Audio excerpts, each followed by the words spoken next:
નમસ્કાર મિત્રો, જય બજરંગ બલી, જય માતાજી। ઋણ ગમે તેટલું મોટું કેમ ન હોય અને દેવું થઈ ગયું હોય કે તમે આર્થિક રીતે બધી જ રીતે ભાંગી પડ્યા હોય તો આજનો વિડિયો અંત સુધી ચોક્કસ જોજો, કારણ કે આજના વિડિયોમાં અમે તમને એવા કટીક અને ચોક્કસ અસર કરે તેવા ઉપાયો વિશે જણાવવા જઈ રહ્યા છીએ। જો તમે આ ઉપાયોમાંથી કોઈ પણ એક ઉપાયને અનુસરો તો તમારી આર્થિક પરિસ્થિતિ ટૂંક સમયમાં ઉકેલાઈ જશે અને તમારું ઋણ પણ જલ્દી જ ઉતરી જશે। મિત્રો, આ ઉપાયો કરશો તો તમે નિશ્ચિતપણે દેવામાંથી મુક્ત થઈ જશો। મિત્રો, કોઈ પણ વ્યક્તિના માથા પર કર્જ રહેવાથી જીવન મુશ્કેલ બની જાય છે। દેવું મુક્ત જીવન એ સૌથી સુખી જીવન છે। લોન લેવી જેટલી સરળ હોય છે તેટલી વાર તેને ચૂકવવી મુશ્કેલ બની જાય છે અને લોન ચૂકવવામાં આખી જિંદગી ખતમ થઈ જાય છે। લોન કોઈ પણ વ્યક્તિ માટે મોટી સમસ્યા હોય છે। દેવામાં ડૂબેલો વ્યક્તિ હંમેશા ચિંતિત રહે છે।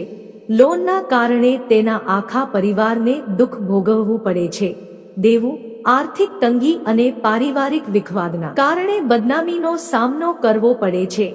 દેવામાં ડૂબેલો વ્યક્તિ પોતાના અને તેના પરિવાર માટે મુસીબત બની જાય છે।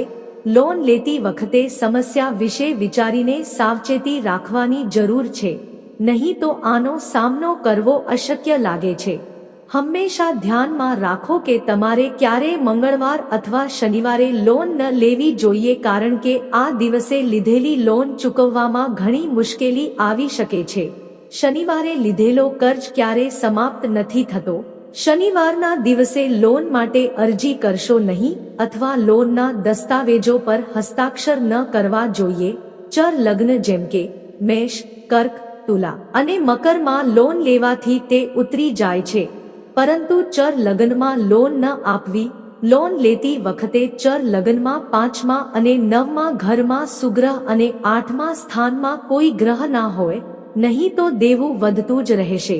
8મો અંક શનિનો માનવામાં આવે તો 8, 1, 7 અને 26 તારીખે ક્યારેય લોન ન લેવી। આ તારીખોએ લીધેલી લોનને કારણે તમારું જીવન મુશ્કેલ બની જાય છે।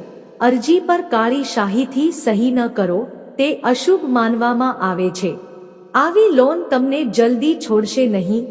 જો તમારે લોન લેવી હોય તો સોમવાર, બુધવાર અથવા શુક્રવારે જ લોન લેવાનો પ્રયાસ કરો।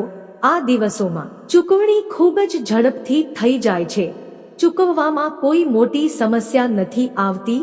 લોન માટે અરજી કરતી વખતે, સહી કરતી વખતે હંમેશા ભગવાનને યાદ કરો। ભગવાનને કહો કે હે ભગવાન, આ પૈસા તમારા છે અને હું પણ તમારો છું, તે ચૂકવવામાં મને મદદ કરો। આવા ઋણમાંથી ઝડપથી છુટકારો મળી જાય છે, પરંતુ ઘણી વખત વ્યક્તિ દેવામાં ખરાબ રીતે ફસાઈ જાય છે અને કોર્ટના કેસોમાં ફસાઈ જાય છે। જો આવું કંઈક થાય તો તમારે કેટલાક ઉપાયો કરવા જોઈએ। દેવામાંથી મુક્તિ મેળવવી સરળ નથી, પરંતુ મુશ્કેલ પણ નથી। દેવ કેટલું પણ મોટું કેમ ન હોય, ચોક્કસપણે ઉતરી જશે। તો આજના વિડીયોમાં અમે તમને દેવાથી મુક્તિ મેળવવાના કેટલાક સરળ ઉપાયો જણાવીશું। કેટલાક ઉપાય જે પાનમાં પ્રયોગ થાય છે તે પત્તાને લઈને તમે કરી શકો। આગળ વધતા પહેલા અમે તમને વિડીયો લાઈક કરવા વિનંતી કરીએ છીએ। કૃપા કરીને તેને તમારા મિત્રો સાથે શેર કરો અને જો તમે હજી સુધી ચેનલને સબસ્ક્રાઇબ ન કરી હોય તો ચેનલને સબસ્ક્રાઇબ કરો અને બેલ આઇકોન દબાવો। નાગરવેલના પાનને હિન્દુ ધર્મ લગભગ બધા જ કાર્યોમાં શુભ માનવામાં આવે છે।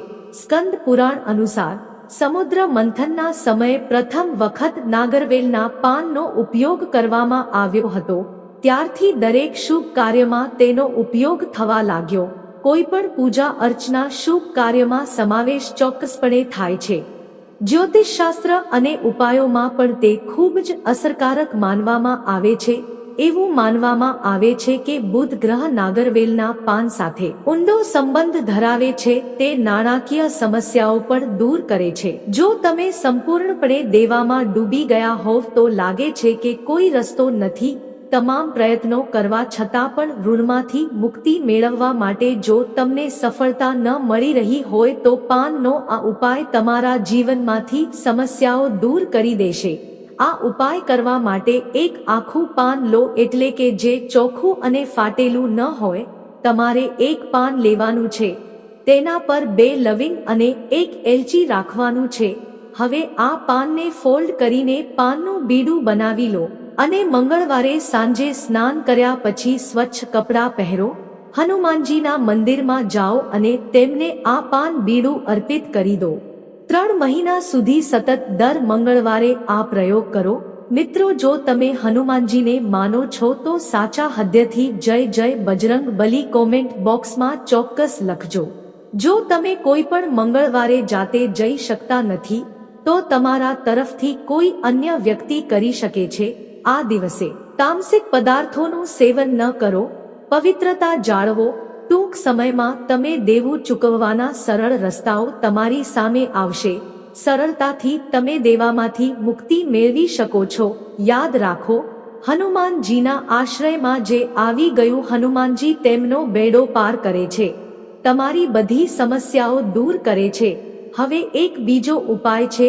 ઘણી વખત એવી પરિસ્થિતિઓ સર્જાય છે કે લોન લીધા પછી મુશ્કેલ બને છે. આવક સાથે પૈસા બચતા નથી. ન તો તેને પૂરતા પૈસા મળે છે અને ન તો તેના કામમાં આવતી અડચણો દૂર થાય છે. જ્યારે કોઈ સંકટ આવે છે ત્યારે તે ઘણીવાર તેના 4 મિત્રોને પોતાની સાથે લઈ જાય છે. તે જ ક્ષણે તેની નોકરી અને વ્યવસાયમાં સમસ્યાઓ ઊભી થવા લાગે છે. ધન ક્યાંક અટકી જાય છે, શુભ કાર્યમાં અડચણો આવે છે, સંબંધીઓ મોં ફેરવે છે. એવું લાગે છે કે તમે ચારે બાજુથી ઘેરાયેલા છો. તો એક નાનકડો ઉપાય અજમાવો. આ ઉપાય માટે પણ તમારે એક નાગરવેલનું પાન લેવાનું છે, પણ આખું તાજું અને લીલું હોવું વધુ શ્રેષ્ઠ છે. યાદ રાખો, પાન ક્યાંથી પણ ફાટેલું ન હોવું જોઈએ. પાનની લીસી બાજુ નીચે કરો અને બીજી બાજુ ઉપર કરો. ખરબચડી બાજુ 2 લવિંગ મૂકો. હવે કાળજીપૂર્વક બંને હાથમાં ઉપાડો અને વહેતા પાણીમાં તરતા મૂકો. હાથ જોડીને ભગવાનને પ્રાર્થના કરો કે તમારા કામમાં જે પણ અડચણો આવી રહી છે, તમારા જીવનમાં જે પણ મુશ્કેલીઓ આવી રહી છે, તે આ પાનના પત્તા સાથે ધોવાઈ જાઓ. તે વહેતું પાણી તમારી બધી સમસ્યાઓ પોતાની સાથે લઈ જશે. ટૂંક સમયમાં મુશ્કેલીઓ દૂર થઈ જશે.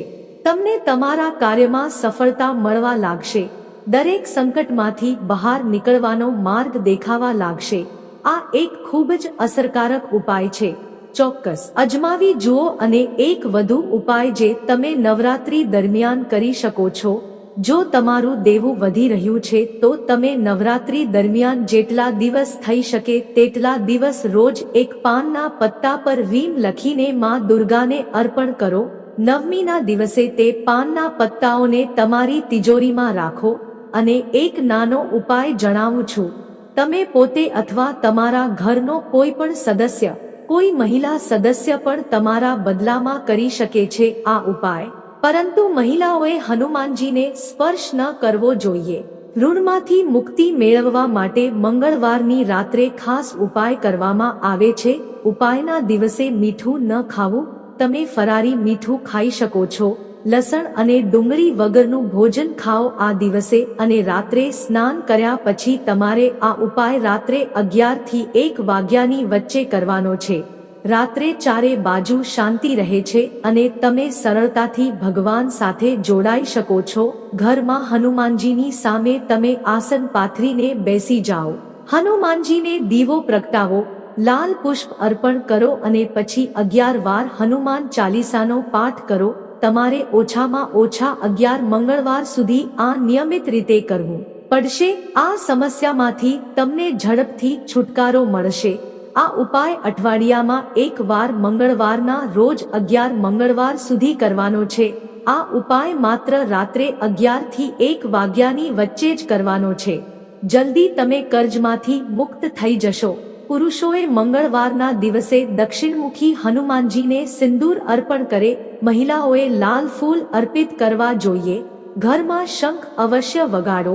દેવાથી મુક્તિ માટે ભગવાનને પ્રાર્થના કરવી. આ એક સરળ પણ ખૂબ જ અસરકારક ઉપાય છે. તમે ઋણ મુક્તિ માટે કેટલાક અન્ય ઉપાયો પણ કરી શકો છો.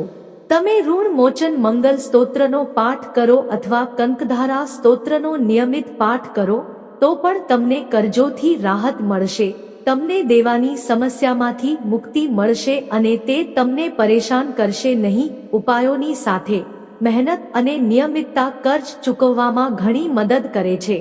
તમારે મંગળવારના દિવસે ભલે ઓછું તો ઓછું પણ તમારે દેવું ચૂકવવાનો પ્રયત્ન કરવો જોઈએ. થોડું થોડું કરીને નિયમિત રૂપથી જો તમે દેવું ચૂકવશો તો તમને તે સરળ રહેશે. ભલે તે નાની રકમ હોય પરંતુ ચૂકવણી કરવી. મિત્રો, માહિતી પસંદ આવી હોય તો વિડીયોને લાઈક કરજો, ચેનલને સબસ્ક્રાઇબ કરીને બેલ આઇકન પર પ્રેસ કરજો અને કમેન્ટ બોક્સમાં જય જય બજરંગ બલી ચોક્કસ લખજો.